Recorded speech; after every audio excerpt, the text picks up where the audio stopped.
नमस्कार। आज हम गहराई से बात करेंगे ईरान पर हालिया अमरीकी हमले की। हमारे पास एक लेख है, ईरान पर अमरीकी हमला क्यों और कब। इसी के आधार पर हम समझने की कोशिश करेंगे कि ये सब क्या था, कब हुआ और सबसे जरूरी क्यों हुआ।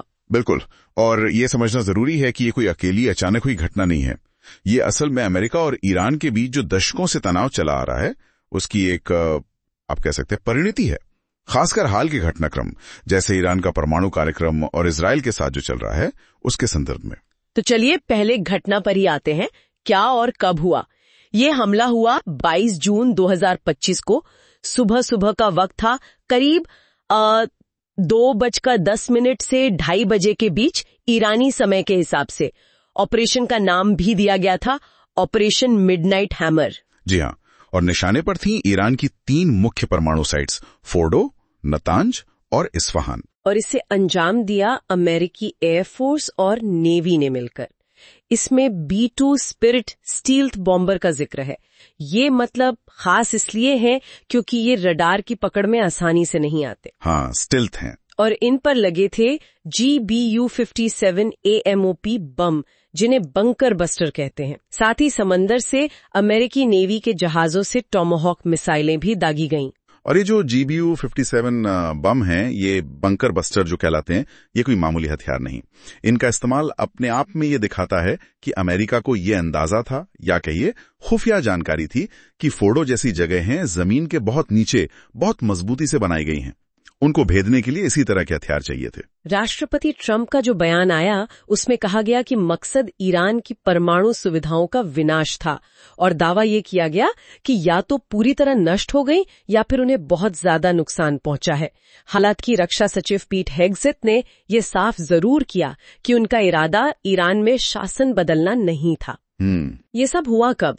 जब 13 जून से ही ईरान और इजराइल के बीच एक तरह की लड़ाई चल रही थी, और ऐसी रिपोर्ट्स थीं कि इजराइल अमेरिका पर दबाव डाल रहा था कि वो सीधे तौर पर शामिल हो। हाँ, सीधी कार्रवाई के लिए दबाव था। और ईरान ने भी फिर जवाब दिया। अगले ही दिन 23 जून को उन्होंने मिसाइलें दागी। एक निशाना था कतर में अल उदीद एयरबेस।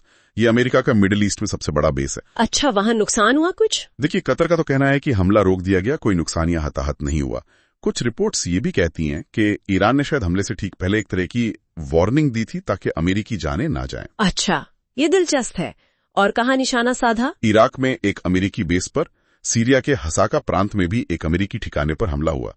और ईरान ने यह भी दावा किया कि उन्होंने इजराइल के शहरों हाइफा और तेल अवीव को भी निशाना बनाया। तो क्या ये जवाबी हमला बस एक तरह का मतलब दिखाने के लिए था, जैसा ट्रंप ने कहा कि ईरान ने बस अपना गुस्सा निकाल लिया? ये एक बड़ा सवाल है। राष्ट्रपति ट्रंप ने तो इसे ज्यादा अहमियत नहीं दी। कहा कि कोई अमेरिकी हताहत नहीं, मामूली नुकसान हुआ। और उन्होंने ये भी कहा कि अब अमेरिका और कोई जवाबी कार्रवाई नहीं करेगा, बल्कि उन्होंने तो ईरान और इजराइल के बीच पूर्ण युद्ध विराम का ऐलान भी कर दिया। लेकिन ईरान ने तो मना कर दिया इसे किसी समझौते से। हाँ, ईरान ने साफ इनकार किया कि ऐसा कोई समझौता हुआ है। ठीक है, तो हमला हुआ, जवाब भी आया। अब आते हैं असल मुद्दे पर। क्यों? इस हमले की जड़ क्या है? देखिए, जो सबसे सीधा और घोषित कारण बताया गया, वो तो ईरान का परमाणु कार्यक्रम ही है। अमेरिका, इजराइल और कई पश्चिमी देशों को ये चिंता बहुत पहले से है कि ईरान शायद छुपकर परमाणु हथियार बना रहा है। हालांकि ईरान हमेशा कहता आया है कि उसका कार्यक्रम शांतिपूर्ण है। और इसमें वो 2018 का फैसला बहुत अहम हो जाता है, जब ट्रंप प्रशासन JCPOA यानी ईरान परमाणु समझौते से अलग हो गया था। उसने तनाव बहुत बढ़ा दिया था, है ना? बिल्कुल। अमेरिका ने फिर से कड़े प्रतिबंध लगा दिए, और उसके जवाब में ईरान ने भी अपना यूरेनियम संवर्धन तेज कर दिया। हाल में तो वो 60% तक पहुंच गए थे, जो कि हथियार बनाने लायक ग्रेड के काफी करीब माना जाता है। सही कहा। तो इसी को हमले का मुख्य कारण बताया गया। और जैसा हमने पहले बात की, वो बंकर बस्टर बमों का इस्तेमाल, वो सीधे सीधे इन्हीं सुविधाओं को निशाना बनाने की नीयत दिखाता है। और हाँ, इजरायली दबाव को भी नजरअंदाज नहीं कर सकते। इजराइल तो ईरान के परमाणु कार्यक्रम को अपने वजूद के लिए खतरा मानता है। वो हमेशा से सैन्य कार्रवाई के पक्ष में रहा है। तो परमाणु चिंता तो है, लेकिन क्या ये सिर्फ यहीं तक सीमित है, या फिर ये जो दशकों से चली आ रही क्षेत्रीय खींचतान है, उसका भी नतीजा है? नहीं, बिल्कुल नहीं। ये दूसरा पहलू, क्षेत्रीय वर्चस्व की लड़ाई, ये भी बहुत अहम है।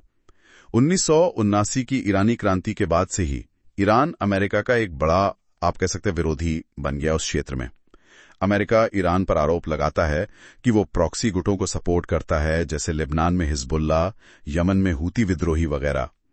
अमेरिका इन्हें अपने हितों और अपने सहयोगियों, खासकर इजराइल, के लिए खतरा मानता है। और वो 2020 में कासिम सुलेमानी की हत्या, वो भी तो एक बड़ा मोड़ था। हाँ, वो एक बहुत बड़ा तनाव का बिंदु था। उसने दिखाया कि अमेरिका ईरान के टॉप मिलिट्री लीडर्स के खिलाफ भी सीधी कार्रवाई करने को तैयार है। अमेरिका एक तरह से ईरान को उस प्रतिरोध की धुरी या एक्सिस ऑफ रेजिस्टेंस का मुखिया मानता है, जो मिडिल ईस्ट में अमेरिकी और इजरायली असर को चुनौती दे रहा है। और इसमें अमेरिकी घरेलू राजनीति की कितनी भूमिका हो सकती है? क्या ये सिर्फ विदेश नीति का मामला था? देखिए, अंदरूनी राजनीति को आप पूरी तरह अलग नहीं कर सकते। ट्रंप प्रशासन की ईरान के प्रति वो अधिकतम दबाव वाली नीति तो पहले से ही चल रही थी, तो ये हमला एक तरह का, कह सकते हैं, एक रणनीतिक दाव था। शायद अपनी उस आक्रामक नीति को सही साबित करने की कोशिश, और साथ ही इजराइल ईरान संघर्ष में एक तरह का जबरदस्ती का युद्ध विराम लागू करवाने की कोशिश। तो कुल मिलाकर ये साफ है कि ये हमला अचानक नहीं हुआ।